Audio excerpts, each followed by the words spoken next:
It isn't enough that games are simply hard. Some games have to really humiliate us too.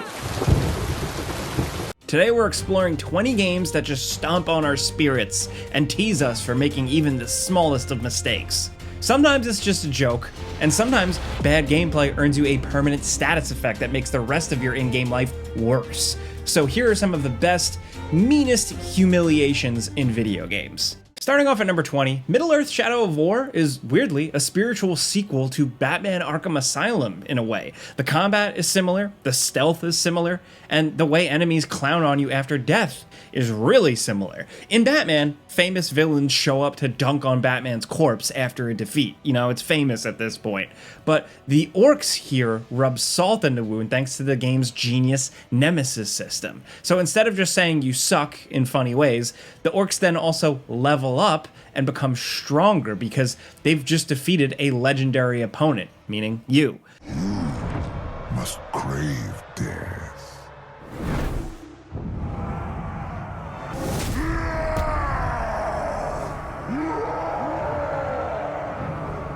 It's especially bad when you encounter orcs that have killed you once before.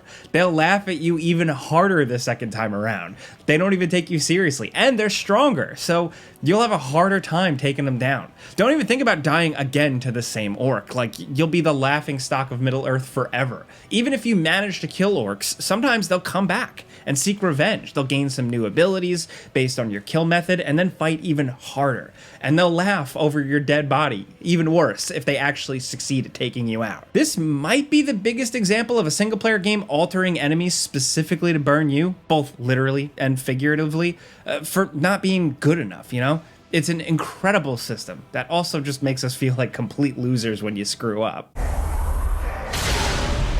This fort always had potential.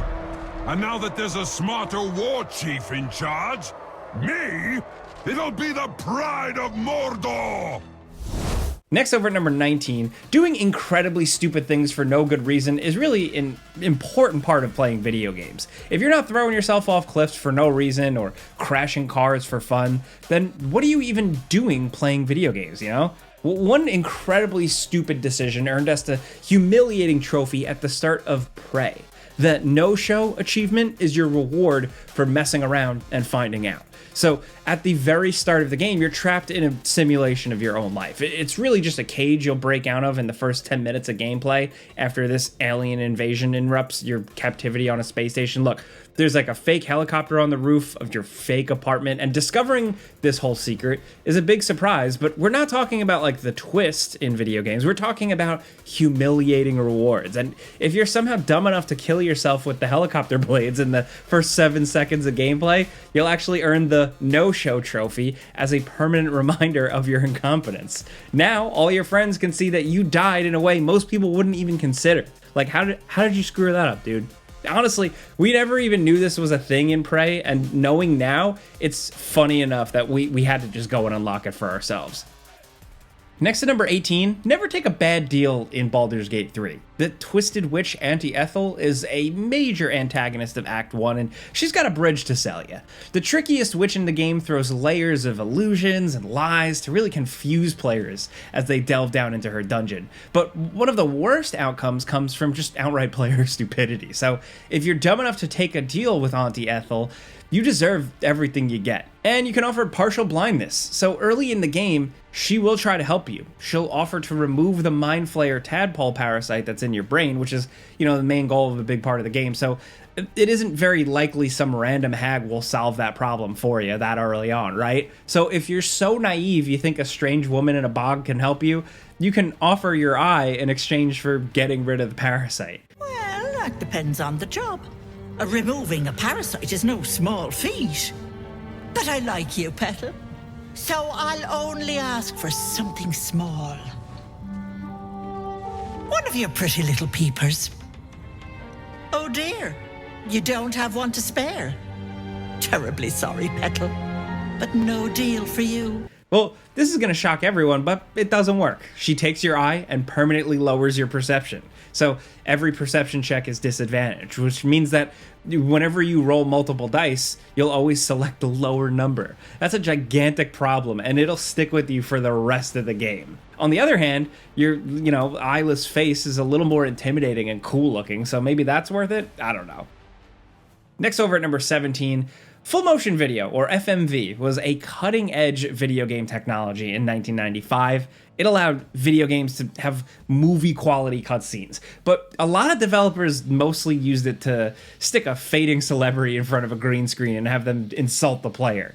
We've already talked about, the infamously bad insults from Stallone in the Demolition Man video game. We've talked about Jeff Goldblum in the Jurassic Park 2 game. So let's talk about something that's somehow far worse. This is Tech War. This is a forgotten 90s cyberpunk franchise that somehow spawned a terrible video game starring William Shatner. Captain Kirk from Star Trek. And whenever you shoot bad guys, instead of play peacefully, this old guy appears to chew you out. There are so many variations on Shatner saying it's wrong to shoot innocent people, but Tech War is a game that's so unbelievably awful, it's actually difficult to not shoot civilians. Marty Dollar's out of the way, but couldn't you have been more careful? The body count keeps rising, and it's harder and harder to justify it. We're not the killers. They are. Try to remember that. Basically, every level in this old school shooter is pure chaos, with random NPCs shooting at you from every angle wherever you go. You have an entire arsenal of weapons, but if you don't want to get the angry Shatner cutscene, you're limited to using this lame stun gun. And even if you do get thrashed by your in-game boss, it doesn't really matter. There aren't any consequences to being a bad detective, except for these cutscenes. Next at number 16, lots of games call you out for cheating, but Vampire the Masquerade Bloodlines might put in the most effort. So if you use the built-in cheat to max out your stats and start a new game, your usual vampire tutorial, Smiling Jack, instead starts the conversation by openly insulting you. He'll call you pathetic for trying so hard. I'd be pissed if this wasn't so cute. Look at you trying so hard. It's absolutely precious. And even if you defend yourself, he doesn't let up. He'll try to shame you into going back and making a new character, which is just really well done. That's extremely funny. We've never seen a game tell you that your character creation was so bad that you need to do it again. In a funny twist, you can actually explain yourself, sort of. So at the end of the dialogue tree, you can tell Jack that the weird trigger was due to a mod, not a cheat. And he'll accept that answer and move on if you give it. So this is a game that makes fun of you for cheating, then forces you to lie about what you're doing. That's pretty cruel, even if it's nice to see the developers give the modders an out. Now at number 15, sometimes games humiliate you for being too good. And Clair Obscur is this extremely awesome French-style JRPG with unlockable costumes for your party, and for completing small platforming challenges called the Gestural Beaches, you'll earn swimwear for your characters. And the final, most revealing outfit is locked behind one big mistake. If you're brave enough to take on the toughest platforming challenge in this game, and the platforming is not good, so it's really tough, but if you do it, you'll earn the biggest joke in the game. It's like the game saying you're a fool for wasting your time. So at the toughest part of the beach, if you're willing to climb the tallest platforming challenge, you'll get a Speedo outfit for your ugliest monster party member. You're not getting a human in Speedo, you're getting a Monoko in a Speedo, and it's pretty funny. It's legitimately a tough trial that takes way too much time to complete, and the reward just kind of feels like a slap in the face. It's just a bit. Hey, at least the guy is cool, so it kind of works. He kind of pulls it off. Next at number 14, Bloodborne really changed the tempo for Dark Souls style gameplay. So it forced players to step out of their comfort zones and really get aggressive. The gameplay is pretty different. Your normal shield slot is replaced with a gun, and the gun isn't even useful for just shooting enemies. It's more of a parry mechanic.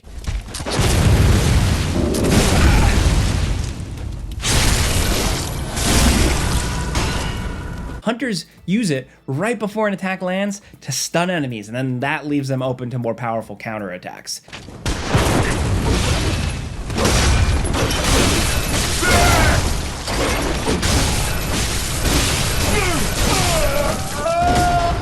It's a weird system, but the vanilla game still gives players one measly shield, actually.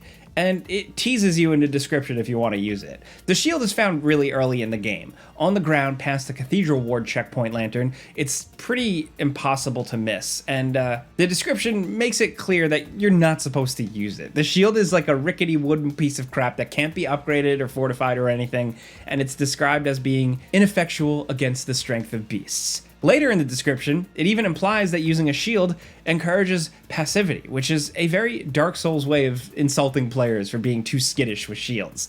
Bloodborne is about going crazy and attacking first, and the shield is just so pathetic here. It's really weak and useless. It's gotta be a burn, or a stark reminder that shields just aren't really part of your vibe or moveset in Bloodborne.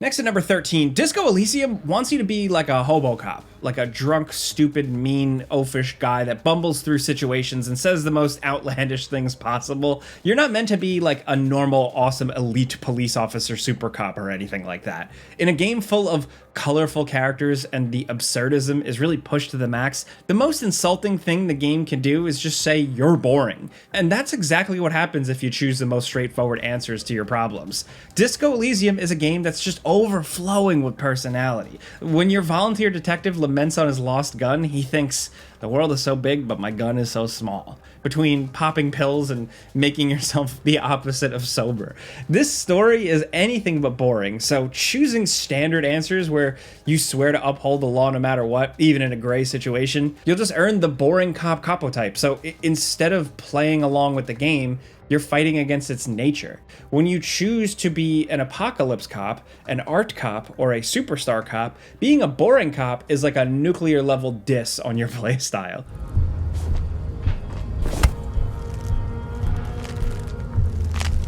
How did this happen? Your little fist is in his giant hand, and he's squeezing. You must be out of your mind, degenerate drunk. Say it. I am a degenerate alcoholic. Your fist cracks in his hand like a ripe apple. The words to the song have changed. Next at number 12, Look Outside is a survival horror game with a really simple premise. So if you choose to ignore all the warnings, including your insane mutated neighbors that are literally ripping themselves apart while eating each other, you can choose to look outside your bedroom window. Nothing good happens when you do. In a twisted cutscene, your ugly sprite guy's face is sucked into the sky grotesquely.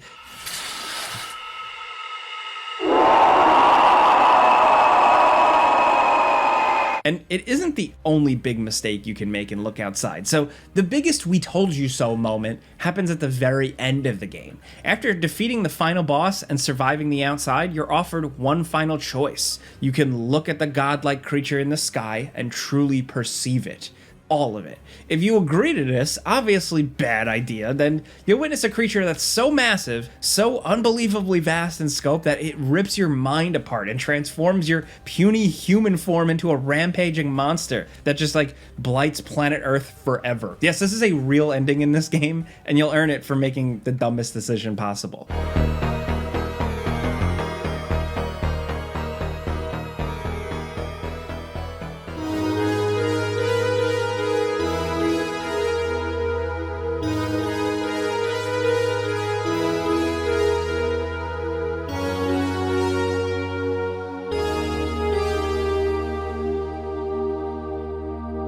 Now at number 11, Ninja Gaiden Black thinks you suck if you die in the prologue 3 times, which is honestly a lot easier than it seems, especially for new players. Dying in the prologue rewards you with the Ninja Dog difficulty setting, which is a needlessly demeaning easy mode. A message will appear after the 3rd death, insisting that you abandon the way of the ninja and permanently make the game way, way easier. It seems I have greatly overestimated you. Oh well, we have no choice but to proceed. I will support you in every way that I can. Don't be overconfident. Just do what I say and perform your duties as competently as you can. You must complete your task without fail. You can't even go back later if you want to. You'll have to start the game over from scratch and survive the opening level without giving up. It's actually a surprisingly difficult challenge, and we'd guess almost every player saw the Ninja Dog offer at least once. The boss at the end is legitimately tough when you don't even know how to really play the game yet. At least this easy mode doesn't make you look ridiculous like another unlockable cheat on our list.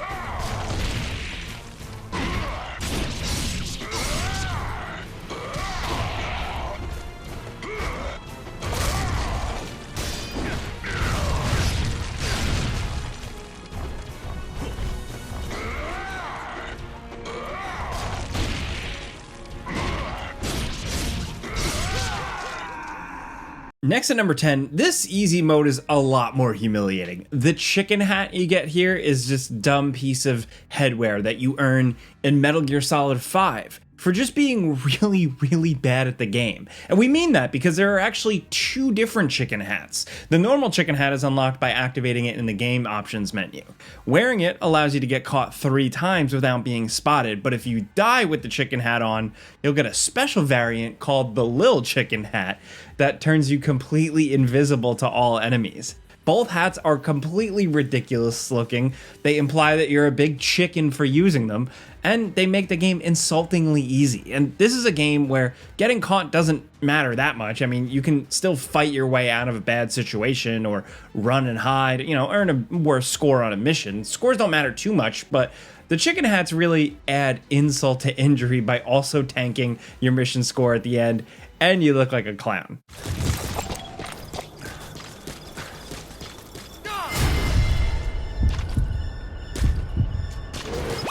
Deactivating stealth assist. Next at number 9, The Stanley Parable is an awesome game about choices, and one of the most obvious wrong choices you can make is standing still in a closet and doing nothing for a really long time. It's hard to explain. It's the type of game. Like, there are lots of choices that are wrong in The Stanley Parable. It's a weird game. You wander around a weird office building and you take different paths and things kind of unravel and you get all these unique endings. That's kind of only it on the surface. But there's a sequence where standing in the closet can annoy the narrator so much you'll be permanently locked out of the closet for the rest of your runs. Oh no, no, not again. I won't be part of this. I'm not going to encourage you. I'm not going to say anything at all. I'm just going to be patient and wait for you to finish whatever it is you enjoy doing so much in this room. Please take your time. The closet ending is one of the most sarcastic, with the narrator making his own fun as you do nothing, and it takes multiple minutes of doing nothing before you're finally kicked out. It's one of the most aggressive endings in the game. The narrator actually fantasizes about your death. He calls you like a crazy maniac. He makes fun of your friends and grows more exasperated the longer you stand there and do nothing. This is just one of many weird endings. And what makes this one special is just how angry the narrator gets, how pissed at you he is, and just how long this ending path really lasts. There's a lot of other endings to discover. They're all worth it, and some of them are pretty insulting as well, but we just wanted to highlight this one today. Next at number 8, the classic way for old school first-person shooter games to humiliate the player is when they give you an easy mode that just flat out says you suck. The original Wolfenstein 3D, one of the oldest FPS games ever made, had an insulting easy mode way back then. If you want to make the game trivial, you'd have to select Can I Play Daddy difficulty with our hero BJ in baby swaddling and a pacifier. Why even include a difficulty level like this if you don't want people to play it? Look, now that it's an infamous in-joke, the latest games in the Wolf series have to include the baby picture, and now it's like in glorious, fully detailed 3D renders. It's actually kind of scary looking. It's like the world's angriest man, the biggest badass, humiliated in baby clothes. There's nothing wrong with playing games on easy, but there is something wrong with choosing that very disconcerting avatar to start up the New Order. So anyway, let's move on.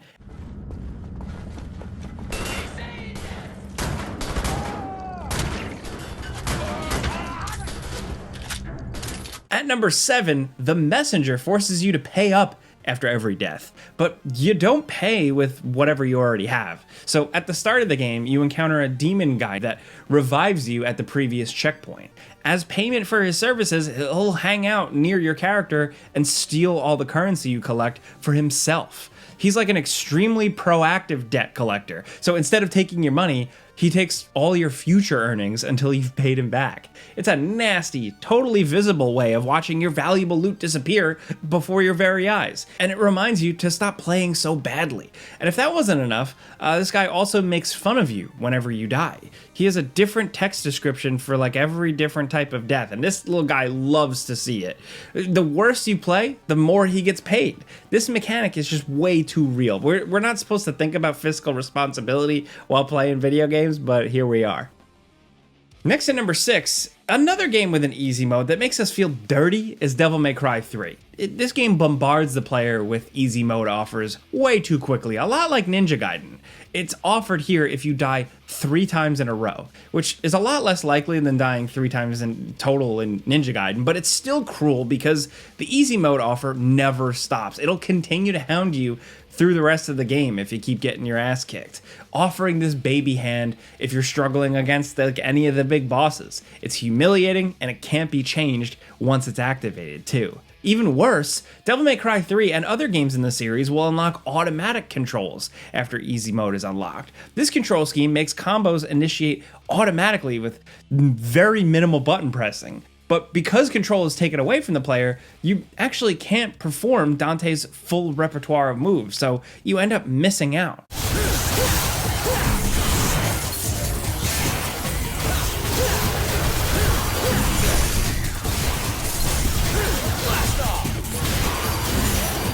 This also makes certain battles in the game much harder than they're meant to be. This is not the kind of reward we're looking for, believe me. Now at number 5, Undertale doesn't forget when you make a mistake. In this weird little indie RPG, your goal is to spare monsters instead of defeating them. Stop me if you've heard this already, but like, battles consist of dodging attacks and performing the right actions to turn hostile monsters into friends. The game tries to beat this into your head very early, but you can still choose to kill your enemies. In a game that's this silly and wholesome, it starts to get weird when you're actually genuinely killing the cute and cuddly characters that populate the world.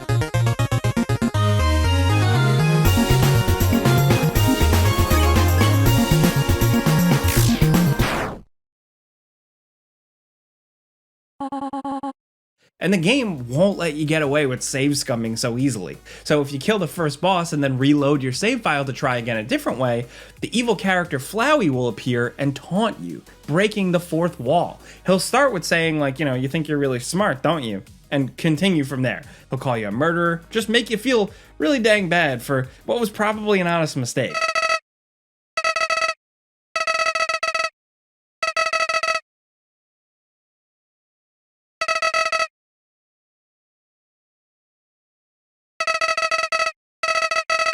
This game pulls some weird voodoo with save files, so this isn't the only fourth wall breaking dialogue in the game, but it is one of the earliest humiliating moments. At least after this, if you keep being good, the game won't keep making fun of you. That's all we ask. Next at number 4, instead of giving you an unlockable easy mode, Mario 3D World essentially offers to beat the level for you.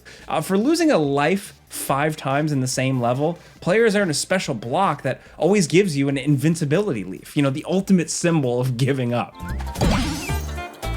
This item gives you all the flying powers of the Tanuki suit, plus permanent invincibility like a classic star power-up that just never runs out of juice. It's almost like the game is sick of us wasting time on a level.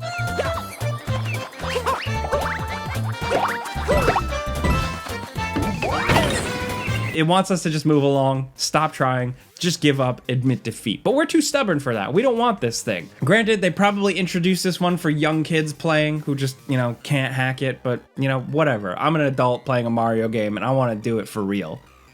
Now down at number 3, Getting Over It with Bennett Foddy. This is a rage game. It only exists to break down unsuspecting players. It looks simple, you're this like weird guy in a pot. You're maneuvering this hammer to climb up a mountain.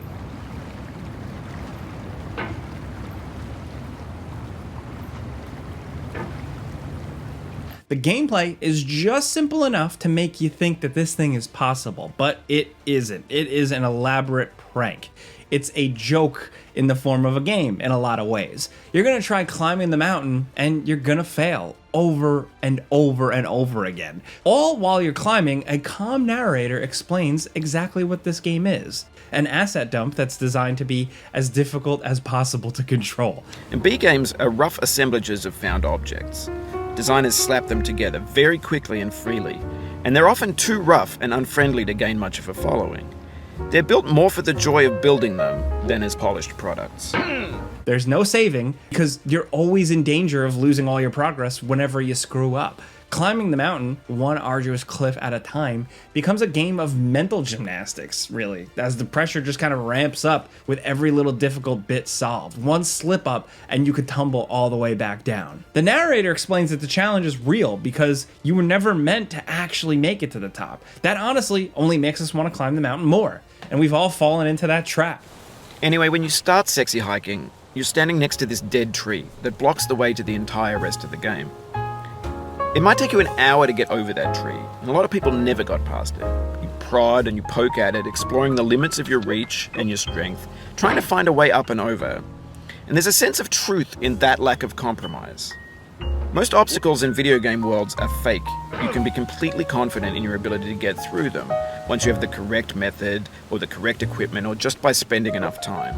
In that sense, every pixelated obstacle in sexy hiking is real. Now down at number 2, the worst humiliation I think in Kingdom Come Deliverance 2 isn't getting shanked by low-level thugs on every road. It's actually random citizens commenting about how stinky you are.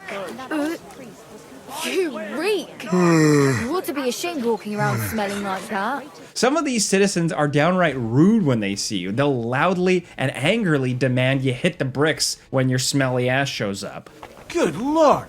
Do you still have any of your brother's clothes? You stink like a wet dog. I need some kind of jacket. Dirtiness is an actual, pretty important stat in Kingdom Come, and you'll get very dirty when you dig up graves, hang out in horse manure, or just kill lots of people and get covered in blood and guts. You'll have to keep yourself and your clothes nice and clean if you want people to respect you or even talk to you, because everyone will hate a stinky, dirty knight. Even worse, if you don't take care of yourself, you'll actually become easier to spot when sneaking. That's the real insult. You know, if you smell like crap, enemies will actually be alerted to your strong smell. So stinking up the joint isn't just humiliating for random comments from townspeople, it's also a huge liability. All that stinkiness can get you slapped into the stockades where villagers will throw rotten tomatoes at you. The Middle Ages just seemed humiliating, and this game just really, really nails that feeling.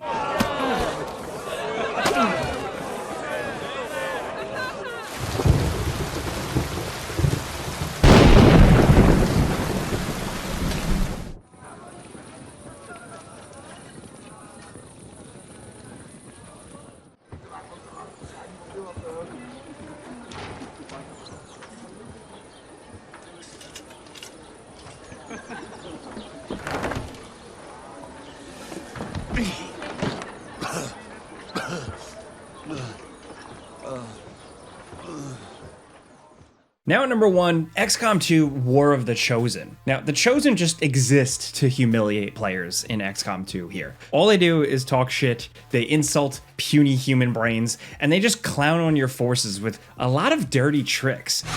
My position's been compromised!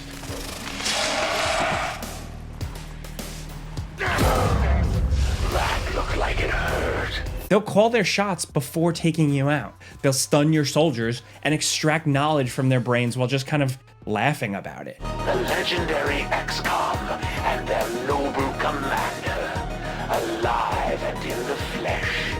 Well, for the moment anyway. I shall rectify that situation shortly. The more knowledge the Chosen extract, the more likely they'll be able to find your base and then initiate a deadly attack. And these freaks are always doing something to just kind of piss you off. There are 3 of them total, and they're all far, far too difficult to take down on your first encounters. So you'll have to dedicate a lot of precious time researching them to really counteract their deadliest attacks. And even if you manage to beat them in a mission, which they'll just randomly spawn in and cause chaos, like, they're still not dead. It takes multiple defeats to actually technically bring one down permanently. The worst is when they manage to kidnap your soldiers. So they're forcing you to free them or invade their base to get them back, or they're gone permanently, essentially giving you more shit to do. These veterans of yours should be full of interesting stories, assuming they survive long enough to share. These wounds of mine should heal up, and in the meantime, I can consider all the new information I gathered from your troops today. All it takes is a single stun dart or a sleep grenade, and the Chosen can just run away with your best troops. Losing your favorite little guys is like the biggest humiliation of all. In an XCOM game, losing a soldier is devastating, but having an annoying asshole enemy take them away and hold them hostage, that's even worse. Anyway, those are 20 games that humiliate you for being less than perfect in your play. There's a lot of other examples out there, so let us know some of your favorite games that bully you for not playing good enough. There's plenty of examples. We could fit even more, so we'll do another video, so let us know your picks. If you like this video, clicking the like button helps us out. We really appreciate that. And if you're new, consider subscribing, maybe hitting that notification bell, because we put out videos every single day. But as always, thanks for watching, and we'll see you guys next time.